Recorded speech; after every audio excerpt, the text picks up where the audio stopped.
Dès ses débuts, l'Amérique était profondément enracinée dans un système d'esclavage. Le droit de posséder des esclaves était inscrit dans la Constitution et était un pilier essentiel de l'économie américaine dans le Sud et aussi dans le Nord. Pourtant, malgré les dangers pour eux-mêmes et leurs familles, de nombreux esclaves tentèrent de s'échapper. Certains par eux-mêmes et certains à l'aide d'un réseau secret. Lewis Hayden est né asservi en 1811. Il sera vendu 3 fois, appartenant à un pasteur, puis à un vendeur d'horloges ambulant et étant loué à d'autres. Jeune homme, il épousa une femme esclave nommée Esther Harvey. Ils eurent 2 fils, dont l'un mourut quand il était encore nourrisson. Esther et leurs fils survivants furent bientôt vendus, eux aussi. Et Lewis ne les revit jamais.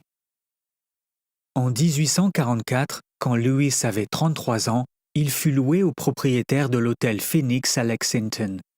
C'est là que Lewis rencontra une femme nommée Delia Webster qui le présenta à son ami Calvin Fairbank. Elle était institutrice originaire du Vermont et lui faisait des études de pasteur à Oberlin College dans l'Ohio, une université qui était un centre d'activité anti-esclavage. Comme il le révélerait plus tard à Lewis, Calvin et Delia étaient en fait des agents du Underground Railroad, le chemin de fer souterrain. Et Calvin était arrivé à Lexington pour une mission qui offrirait à Lewis sa chance d'évasion. Calvin demanda à Lewis « Pourquoi veux-tu la liberté ?» Ce à quoi Lewis répondit « Parce que je suis un homme. »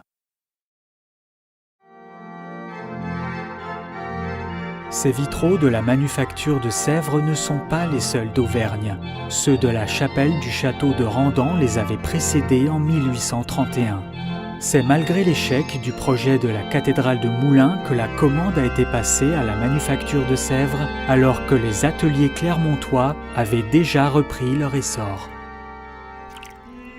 Dès lors, la cathédrale Saint-Pierre de Saint-Flour retrouve ses couleurs, reprend vie dans la lumière, en se remettant des affres du temps et de la Révolution.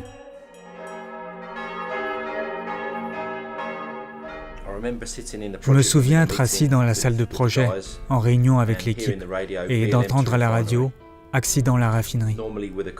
Normalement, les appels de ce type sont des exercices pour veiller à ce que tout le monde soit à sa place lors de l'appel. Mais j'ai rapidement réalisé que c'était pour de vrai. C'est en entendant que quelqu'un appelle une ambulance que j'ai réalisé qu'il ne s'agissait pas d'un exercice. Je me souviendrai toujours de cet appel radio, tout comme je me souviendrai de Dan sur le sol. Avec un appel de ce type, vous savez que ça va être très sérieux. BLM a appris beaucoup de choses de cet accident, mais pour moi, ça prouve que tout le monde doit s'arrêter et réfléchir avant d'entreprendre une tâche.